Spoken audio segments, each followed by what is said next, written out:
Hello there guys, welcome to one of my videos. On this video there is lots to negotiate about. So I am going to be giving you the latest news regarding Dean Henderson. There is positivity coming out regarding Dean Henderson. Then I'm going to be giving you the latest news on Milinkovic-Savic from Lazio. Then I'm going to be talking with you a bit more about Alexis Sanchez. Then I may be talking with you then a bit more about Jadon Sancho. So yeah, lots of topics to get into. But let's start with the news on Dean Henderson. So, according to Sky Sports, our contract talks with Dean Henderson have hit a crucial stage, and his future will be more clearer in the next couple of weeks.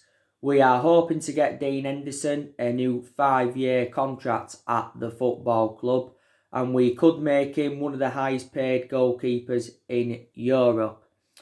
As you all know, Dean Henderson is set to return to Manchester United.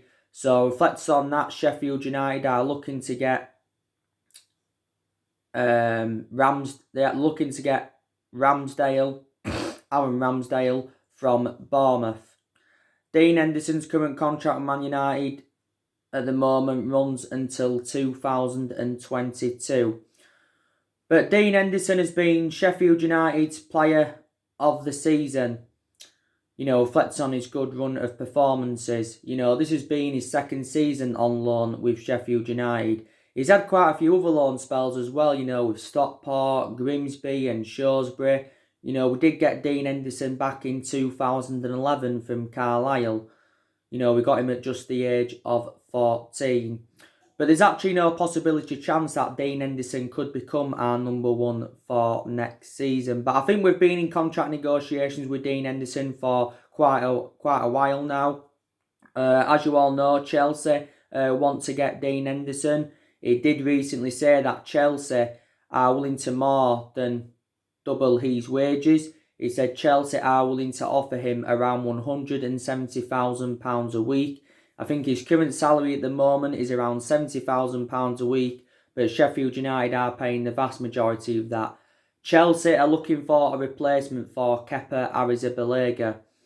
And I've got to make an admission regarding Chelsea so far because, they have done very, very good business. Obviously, I think they've signed 2 players so far under Lampard. Obviously, they got Werner from RB Leipzig for around 48 million.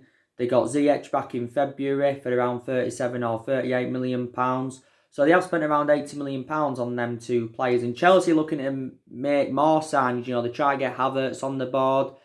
Obviously, they try to get Ben Chilwell on the board. So like I've said before, Chelsea could be in there with a shout for next season.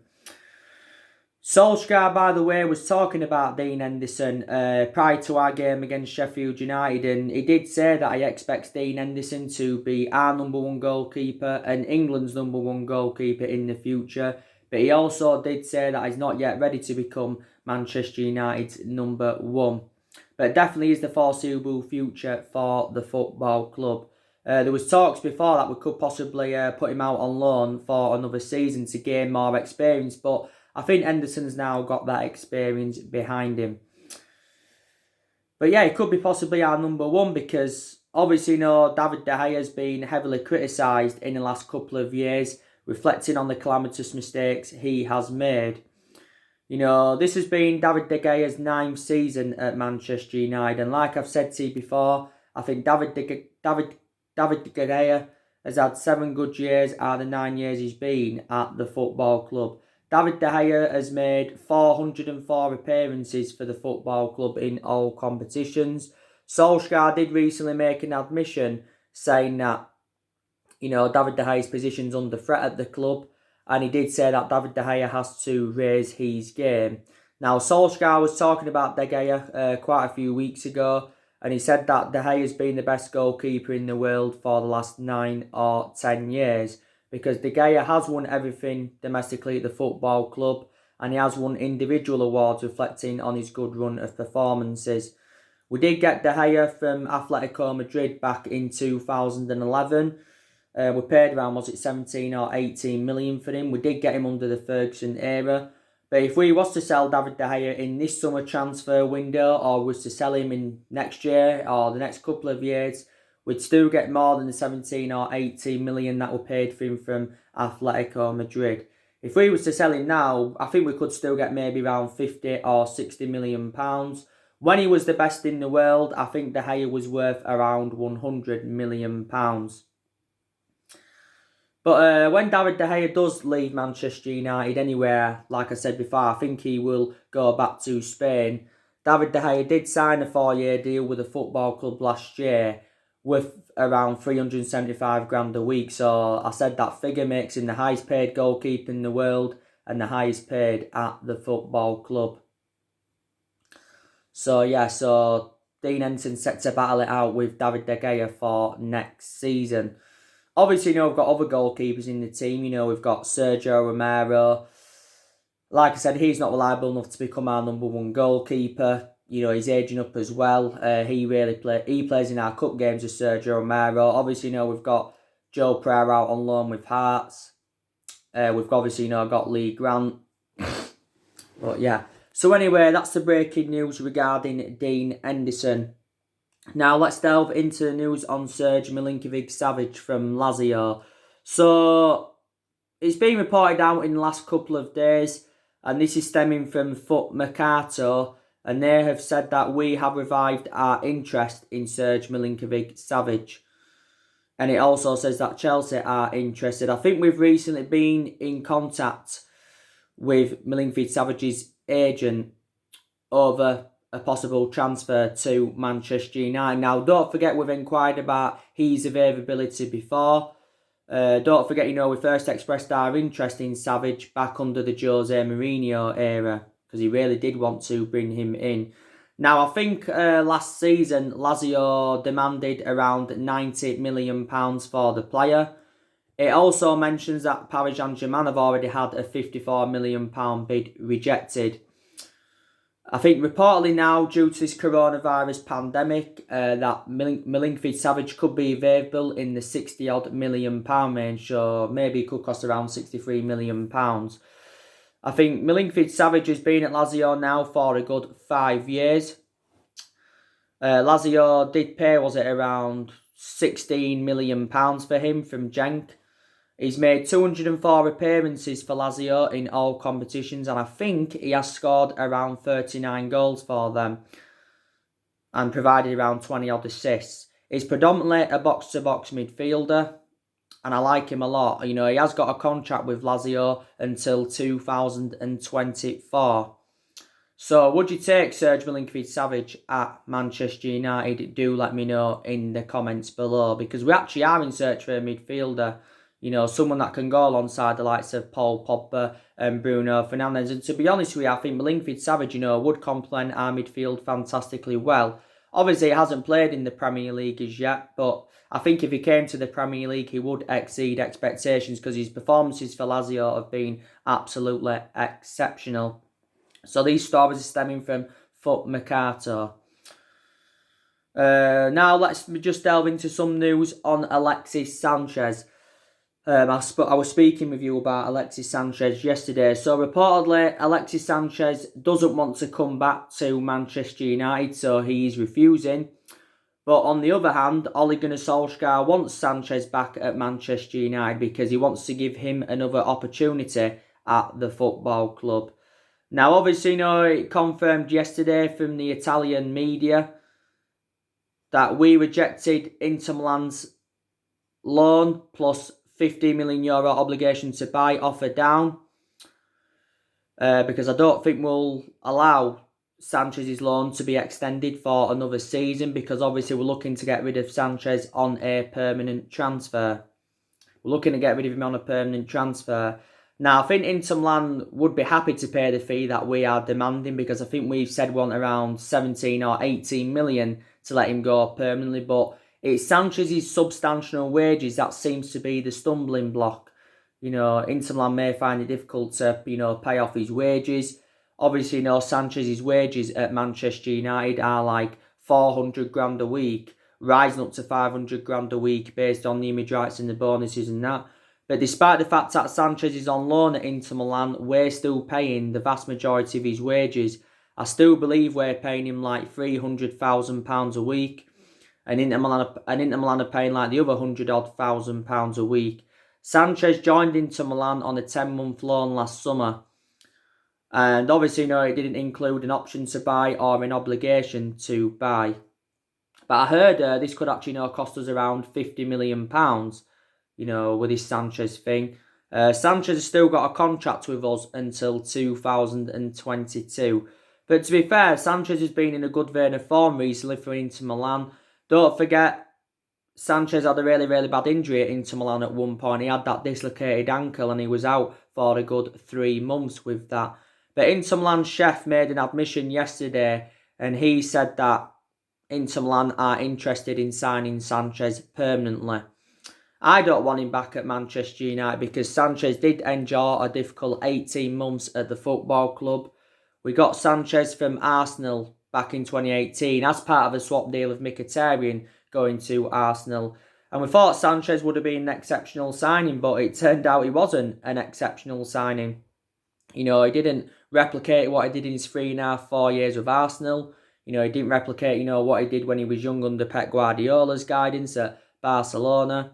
So hopefully, we can get rid of the player. Because even if Sanchez did come back to Manchester United, obviously he'd be a squad player, he wouldn't even get in the team. And Sanchez now is in his 30s. So Solskjaer wants him back, but Sanchez doesn't want to come back to the football club. Now let me just delve into a bit of news regarding Jadon Sancho from Borussia Dortmund. So, as you all know, talks between Manchester United and Borussia Dortmund have begun. Obviously, Borussia Dortmund have already said that they want around £109 million to let Sancho go. And throughout the course of this transfer saga, Borussia Dortmund have remained ruthless over their valuation. We've already said that we will not pay the £109 million that Borussia Dortmund want. I think we've already set our limit. We are only willing to pay £80 million for the player. Reports from the German press came out quite a few days ago saying that we had an £89 million bid turned down, but actually Manchester United had denied this. Borussia Dortmund have reportedly set their deadline for the sale of Sancho, and Dortmund have told us that we've got until the 10th of August to get a deal over the line. If we don't get him by the 10th of August, then I think, Sancho will be staying at Dortmund for next season. So the deadline has been set. But we know that Sancho is our number one priority target, and he has been our number one priority target for a while. Obviously, kicker, which I think's a German source, they recently said that Jadon Sancho now prefers a move to Liverpool over Manchester United. The main explanation is because he thinks if he came to Man United, we wouldn't have the ability to win the Premier League, like Liverpool and that. So reportedly now, he does want to make the move to Liverpool. I think we've still got a great chance of getting Sancho, especially now we've got Champions League qualification on the board. If we didn't get Champions League qualification, then I don't think we'd have had any chance of getting Sancho on the board. I want Sancho at Manchester United, and I've already outlined the reasons why I want him at Man United is because he's well proven in the Premier League, and plus he's got a very, very good friendship with Marcus Rashford, and plus he's predominantly a right winger. This has been Sancho's third season at Borussia Dortmund. He's been a revelation since his arrival in Germany. Dortmund only paid £8 million in from Man City, and that was back in 2017. But his valuation has persistently grown, reflecting on his good run of performances. Sancho's still got a contract with Dortmund until 2022. If we do sign Sancho, I think he'll probably be our first signing this summer transfer window, and our 6th signing overall under the Solskjaer era. And I think he will be our next number 7, because we have got number 7 vacant at the moment. And, we've had a lot of good number 7s up and down the generations. Obviously, Fabrizio Romano's spoken about the Sancho saga quite a few times. Also, too, Simon Stone spoken about the transfer saga the other week, saying that Man United are confident they can get a deal over the line. It did actually say quite a few weeks ago that Sancho's already agreed personal terms with the club and he's agreed a 5-year contract worth around £140,000 a week. But no fee has yet come to an agreement, and it's Borussia Dortmund's asking price that is definitely the stumbling block. So that is the news regarding Sancho. But we have been looking at a few alternatives to Sancho, because I will make an admission, there is cheaper solutions than Jadon Sancho. We've been looking at Pau Torres recently from Villarreal. We've looked at Ferran Torres from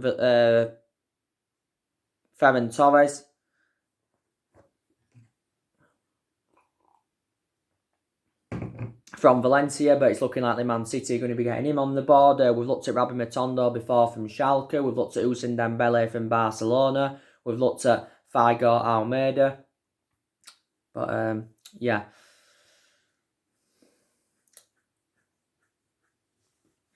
But, yeah. So, that is the breaking news regarding Jadon Sancho. So, obviously, the summer transfer window's already open, as you all know. Opened a few days ago. And this is Ole Gunnar Solskjaer's 4th transfer window as Manchester United manager. Now, Solskjaer's already revealed his plans for this summer transfer window. He's already said that he wants to make at least 3 signings in this summer transfer window. He did recently say that he was targeting 5 players to overhaul the Manchester United squad.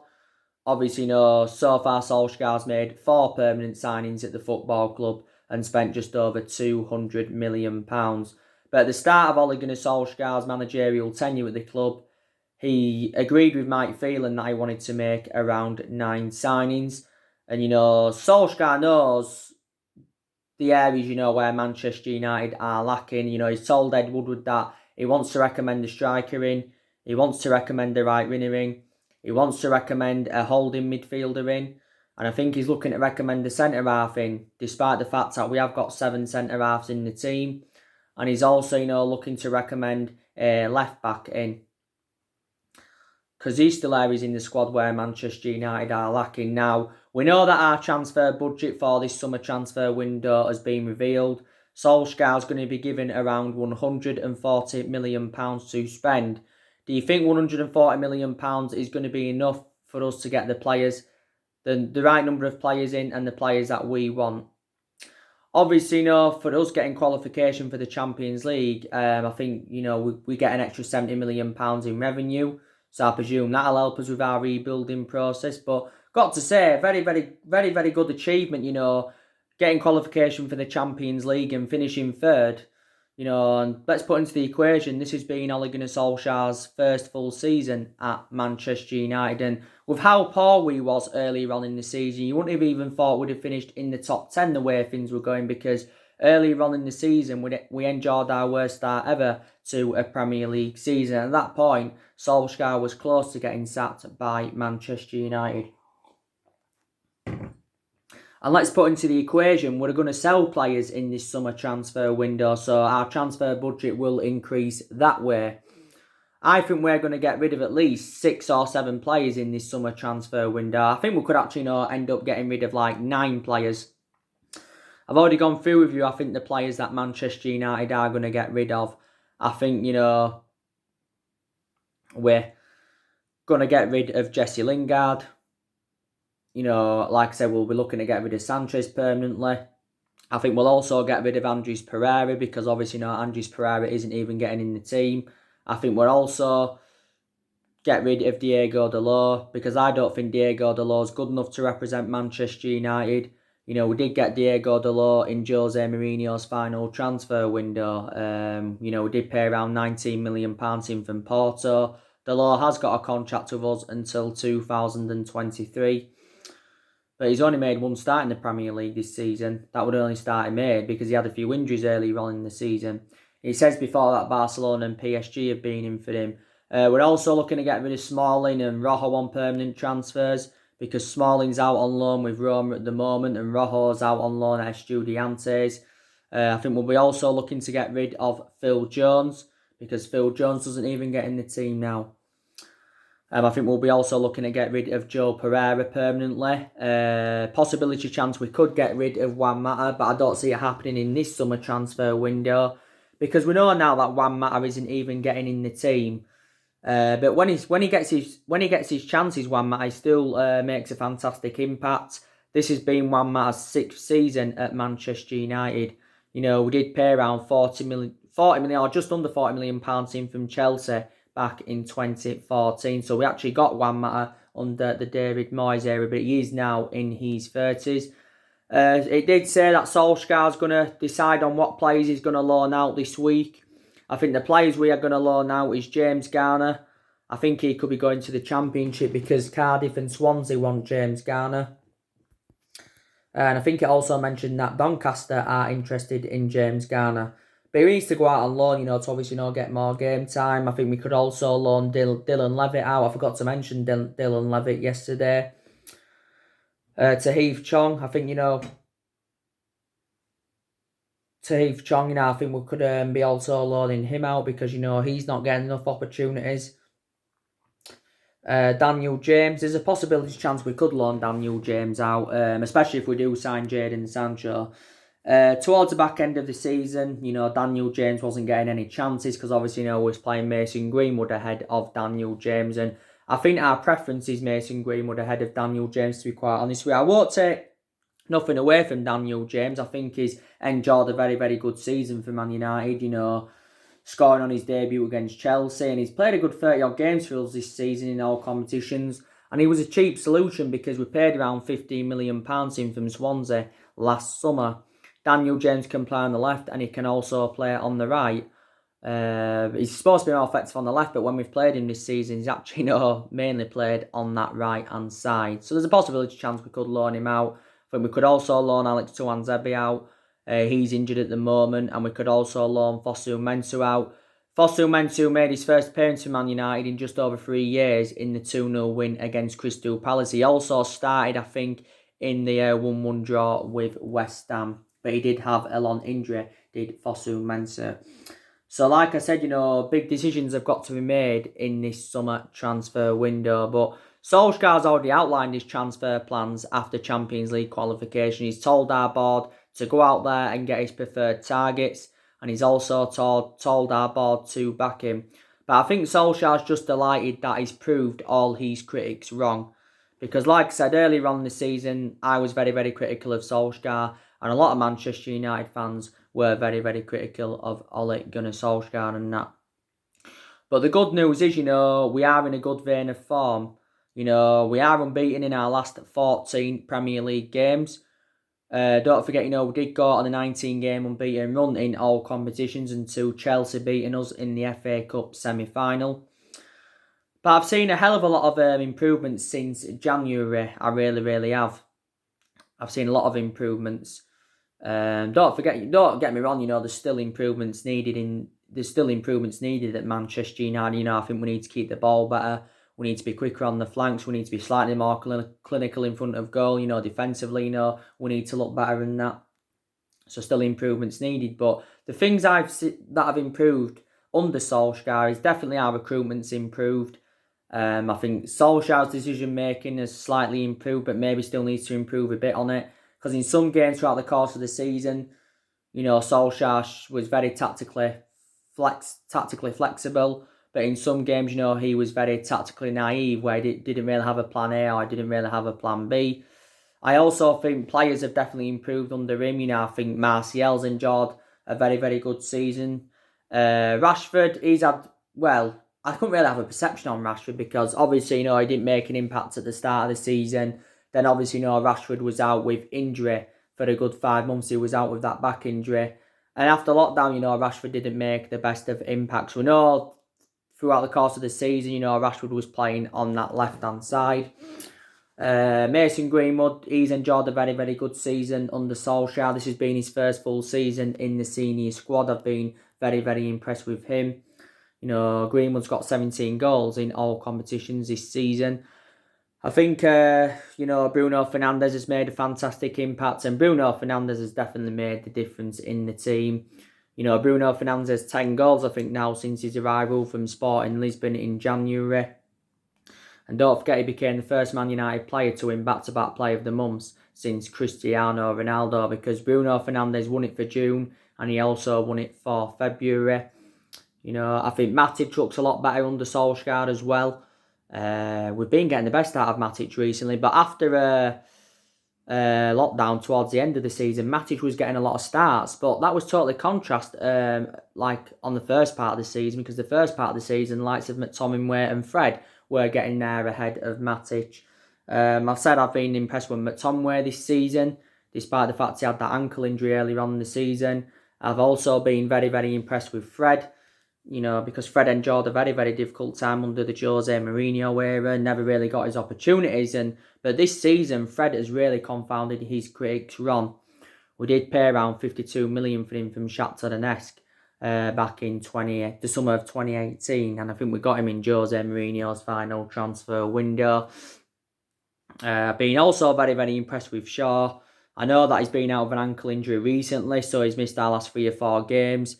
He also missed the first part of the season with injury, but after he recovered from his first injury, I thought he made a fantastic impact.